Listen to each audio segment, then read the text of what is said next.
وما أرسلناك إلا رحمة للعالمين. الحمدللہ کل ہم لوگ ابرہہ کا واقعہ سن رہے تھے جو اللہ کے رسول صلی اللہ علیہ وسلم کی ولادت باسعادت سے تقریباً 52 دن پہلے کا واقعہ ہے. کچھ کتابوں میں 50 کچھ کتابوں میں 55 دن ہے، ایوریج 52 days before. اور اس میں جو حشر ہوا اس سال کو بھی جو ہے ہاتھیوں کا سال عام فیل کہا گیا ہے. اور جو اب یہاں ہمارے حیدرآباد میں بھی جو قدیم لوگ ہیں سندھ وغیرہ یاد نہیں رہتا، لیکن توبیانی آئی تھی 1869 میں، وہ یاد رہتا. بڑا پانی پڑا تھا، توبیانی آئی تھی، فلاں پولیس اس کے نام سے مشہور ہو گیا تھا. وہ تقریباً 571 عیسوی عیسیٰ علیہ السلام کی پیدائش کے 571 سال بعد. ویسے جو تورات بھی جو نازل ہوئی ہمارے ڈاکٹر صاحب احمد صاحب کی تحقیق میں، وہ عیسیٰ علیہ السلام سے 1600 سال پہلے موسیٰ علیہ السلام میں، اور برابر عیسیٰ علیہ السلام کے بعد 2000 تقریباً 571 بلکہ اس میں 40 سال ملا دیے تو جو ہے 610 عیسوی میں قرآن نازل ہوا، اور اب تقریباً 1400-1500 سال ہو گئے. اب تھوڑا ہم آگے بڑھتے ہیں. یہ جو اس وقت جو حالات تھے ساری دنیا کے بلکہ عرب کے، اس کو یہاں پہ ٹائٹل دیے ہیں برائیوں کا اندھیرا.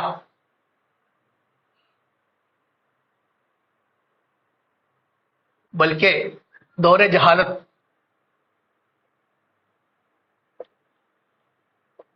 اس وقت کیا حالات تھے؟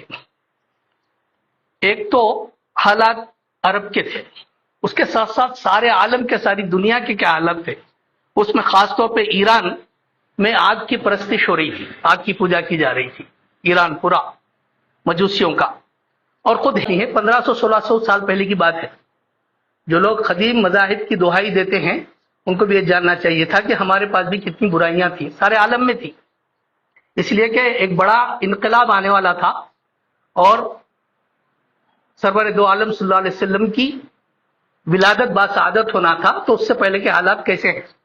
اور چائنا میں، چین میں جو ہے گوتم بدھ کی پوجا ہو رہی تھی، اور پورا بدھ مذہب پھیل گیا تھا. اور فلسطین، شام وغیرہ میں جو ہے یہودی آباد تھے، لیکن وہ تورات میں اس وقت تک رد و بدل کر دیے تھے. ان کے ترجموں میں، اس میں صحیح نسخہ بچا نہیں تھا، اس لیے کہ تقریباً 2000 سال ہو گئے تھے. اور ان خاص طور پہ یہودیوں میں کچھ اور برائیاں بھی جو ہے آگے تھے، جس میں جھوٹ، فریب، سود دینا. یہ جو قبیلے تھے یہاں پہ مدینہ منورہ میں بھی، وہ بھی منی لینڈرز تھے. وہ لوگوں کا بھی کام یہی تھا، سود پہ پیسے دینا. اور ناانصافی، تورات کی آیات میں بھی تبدیل کرتے ہوئے علماء بھی جو ہے، تمام نہیں تو کچھ علماء جو ہے اس میں بھی وہ کر رہے تھے. اور یہ جو یورپین کنٹریز ہیں، اس میں لا دینی، کوئی دینی نہیں، ایتھکس اور اجڑ وحشی قسم کے لوگ. اور مصر، روم، شام، یمن میں عیسائیت مذہب تھی، لیکن انجیل میں بھی جو ہے رد و بدل کر دیے تھے. اور ان کے پاس جو ہے جو تثلیث کا جو فارمولا ہے، ٹرینیٹی، لا آف ٹرینیٹی، اس میں تینوں کو بھی خدا بولتے. حضرت عیسیٰ علیہ السلام کو اللہ کا ایک گروپ جو ہے خدا بولتا، ایک گروپ اللہ کا بیٹا بولتا، اور بی بی مریم کو جو ہے اللہ بولتے، پھر اللہ کو اللہ بولتے. یہ تین، یہ لا آف ٹرینیٹی ابھی بھی وہی کنفیوژن میں ہے، جبکہ قرآن کی آیات واضح طور پر ہیں، بالکل سیگریگیٹ کر کے اتنی کلیئرٹی کے ساتھ وہ آیات ہیں کہ اس میں کوئی کنفیوژن ہے ہی نہیں. اب اس وقت عرب کے بھی حالات کچھ کم و بیش ایسے ہی تھے. کیسے تھے؟ حالانکہ ان کے جو اوصاف تھے عرب میں، یہ بڑے ہینڈسم قسم کے، گندمی رنگ والے، اونچی پیشانی والے، اور اچھی پرسنالٹی والے، اور بڑے بہادر قسم کے، اور مہمان نواز، آزاد پسند، دریا دل، بات کے پکے، اور حافظہ بھی بڑا مضبوط تھا ان کا. لیکن اس کے ساتھ ساتھ ان میں کچھ برائیاں بھی تھی. ایک تو شعر و شاعری، لٹریسی بھی جو ہائی لیول پہ تھی، اس سے پہلے بھی میں ذکر کیا ہوں. اور اب ان کے کا جو رہن سہن تھا وہ بالکل خانہ بدوش ٹائپ کا، بدو ٹائپ کا، نخلستان ریگستان میں رہنے والے، کچھ علاقوں میں جو ہے نخلستان رہتا، پانی رہتا، چشمہ رہتا، کچھ کھجور کے درخت رہتے تو وہاں پہ شفٹ ہو جاتے، اور کوئی پرماننٹ اسٹرکچر نہیں بلکہ ان کے ٹینٹس بنے ہوئے، ان کے جھوپڑیاں بنے ہوئے. ابھی بھی بہت سارے سعودی عرب کے علاقوں میں جپسیز ہیں خانہ بدوش زندگی گزارتے ہوئے، اور ان کا مین اونٹوں کو چرانا، بکریوں کو چرانا، اور جہاں پہ نخلستان ہے وہاں ڈیرا ڈال دینا، اس قسم کا یہ لوگوں کی زندگی تھی. اور اس کے ساتھ ساتھ اس میں جو برائیاں تھیں وہ یہ تھی کہ معمولی بات پہ جھگڑا کرتے. ان کا اونٹ جو ہے فلاں کے کنویں سے پانی پی لیا، اس پہ جھگڑا، یہ پی لیا، جھگڑا. اور اگر کوئی یہاں تک کہ ان کے قبیلے کے خلاف اگر کوئی شعر پڑھ دیا تو اس سے برسوں دشمنی، یہاں تک کہ بعض اوقات 30 تا 40 سال بھی ان کی دشمنی برابر چلتی آتی رہتی. اور شراب عام تھی، جوا کھیلنا عام تھا، بلکہ بعض قبیلوں میں اپنی لڑکیوں کو پیدا ہونے کے بعد لڑکی ہے بلکہ زندہ دفن کر دیتے تھے بعض قبیلوں میں اس قسم کا، اور کنویں میں ڈھکیل دیتے تھے انتخاب لینے کے لیے، اور انتخاب لینے کے لیے پہاڑ کی چوٹی پہ لے جا کے ڈھکیل دیتے تھے. اس قسم کی جہالت تھی یہاں پر بھی. اور بت پرستی عام تھی، انہوں نے بڑے بڑے بت بنا رکھے تھے، لات، حبل اور عزا، منات، یہ بڑے بڑے بت تھے. اس کے علاوہ بھی چھوٹے چھوٹے 360 بت تھے، اور لکڑی کے بت تھے، اس میں پتھر کے بت تھے. بلکہ یہاں تک حد یہ کہ راستے میں چلتے کوئی خوبصورت پتھر نظر آ جاتا تو اس کو لے جاتے، اس کو نقش و نگار کرتے، اس کی پوجا شروع کر دیتے. اور ایک اور تصور تھا کہ فرشتوں کو اللہ کی بیٹیاں بولتے تھے، اور جنات، توہم پرستی، نجوم، علم نجوم، یہ بھی اس قسم کا بھی تھا. مرادیں مانگنا، بھیٹ چڑھانا، اور جو ہے خبیث روحوں کا، اور منتر پڑھنا، کاہن، جو ہمارے ملک میں بھی ایک بڑا طبقہ جو ہے اس کا شکار ہے. تو یہ بھی تھے. یہ سب یہ دور جہالت بتایا جا رہا ہے سیرت کی کتابوں میں. تو آج 1500 سال گزر گئے، اگر اس قسم کی جہالت میں اگر ہم ہیں تو پھر ہم بھی دور جہالت میں ہیں. اور بے شرمی اور بے حیائی کا عالم یہ تھا کہ خانہ کعبہ کا طواف کر رہے ہیں، اس میں ایک طبقہ ایسا تھا ننگے ہو کر طواف کرتے تھے مرد و عورت. اس قسم کی بھی بے حیائی عام تھی.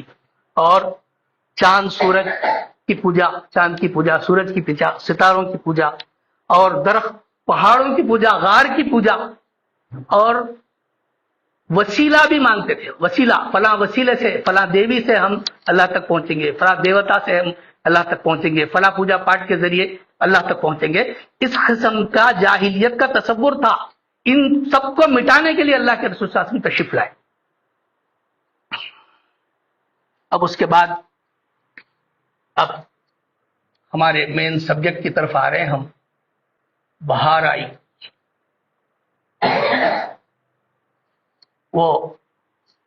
وہ لمحہ آ گیا.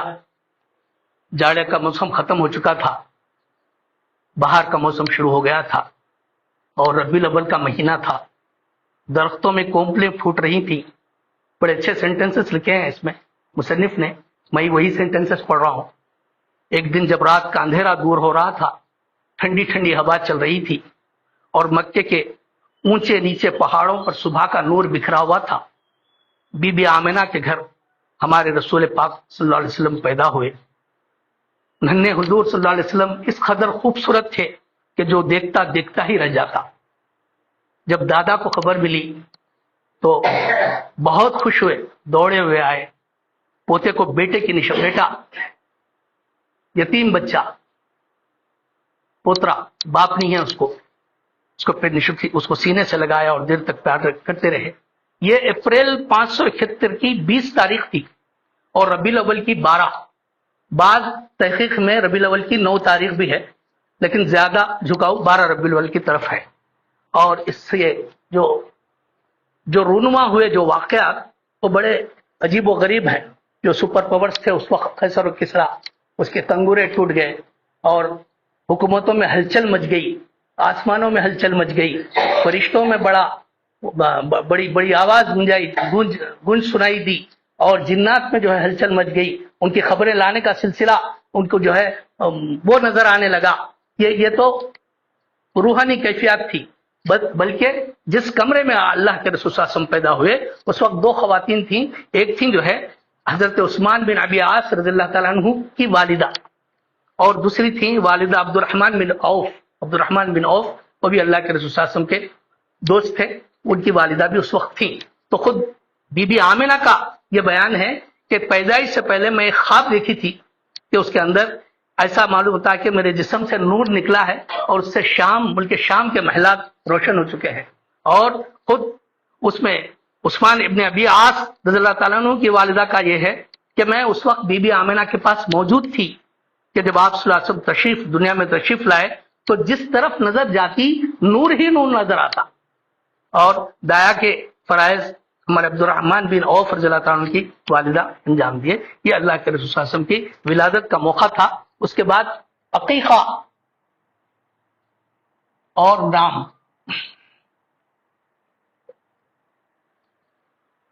اب چونکہ والد نہیں تھے اور عبد المطلب جو دادا تھے وہی سرپرست تھے، تو انہوں نے 7ویں دن اللہ کے رسول صلی اللہ علیہ وسلم کا عقیقہ کیا اور اپنے پوتے کا نام محمد رکھا.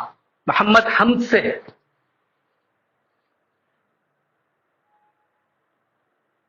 یعنی محمد حمد سے جس کی زیادہ تعریف کی گئی ہو، زیادہ تعریف کی گئی ہو. یہ نام بہت پسند تھا عبد المطلب کو، اور خود بی بی آمنہ حضرت آمنہ نے انہوں نے بھی اپنی پسند کا نام رکھا تھا، وہ احمد. ان کو خواب میں کچھ اشارہ ہوا تھا، انہوں نے احمد رکھا تھا. اب یہاں سے اللہ کے رسول صلی اللہ علیہ وسلم کا بچپن شروع ہوتا ہے.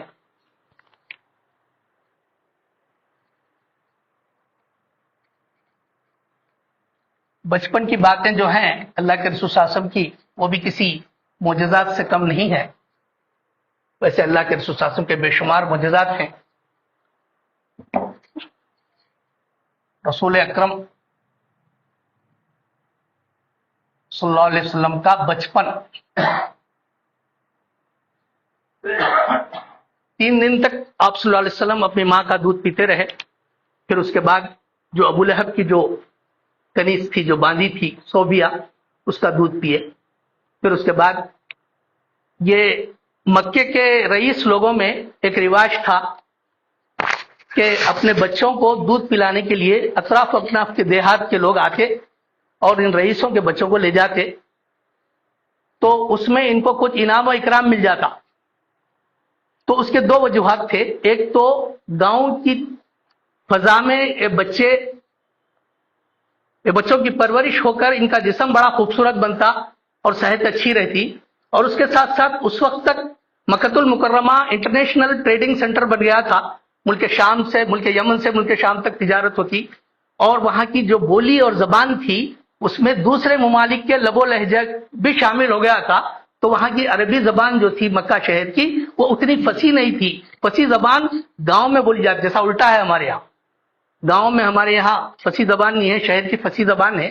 ویسا الٹا تھا معاملہ کہ شہروں میں تجارت کی غرض سے آنے والے لوگوں کی وجہ سے شہر کی زبان فصیح نہیں رہی تھی، گاؤں کی زبان. تو اس وجہ سے یہ رئیس گھرانوں کے بچوں کو آ کر لے جاتی اور کچھ انعام و اکرام پاتی. تو بڑا مشہور واقعہ ہے بازدائی حلیمہ کا. حلیمہ سعدیہ یہ تھیں نجد کی، نجد قبیلے بنو حوازن کے، بنو سعد سے تعلق رکھتی تھیں. یہ جو سعودی عرب جو ہے یہ تقریباً براڈلی کلاسیفائی کرے تو 2 حصوں میں ہے. ایک ہے حجاز اور دوسرا ہے نجد. یہ حجاز کا جو علاقہ ہے، مکہ مدینہ طائف جو ہے، یہ حجاز کا علاقہ ہے. اور جو نجد کا علاقہ ہے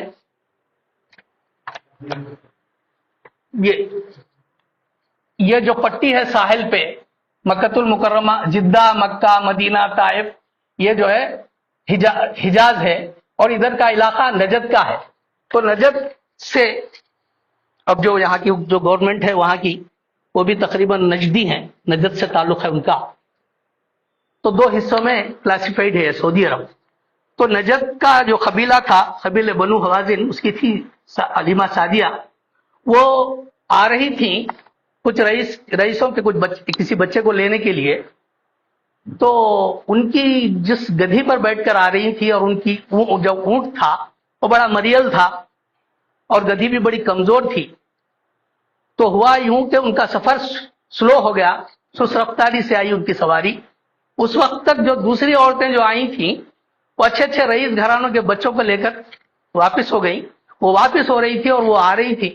وہ پوچھنے لگی کہ کیا بات ہے، دیر ہو گئی. نہیں، میری سواری جو ہے کمزور ہے، اس وجہ سے میں. تو جب یہ پہنچتی ہیں مکہ المکرمہ، بلکہ پوچھتی ہیں دوسری عورتوں سے، تو سارے بچے ختم لے کر چلے گئے لوگ. ایک بچہ، یتیم بچہ ہے،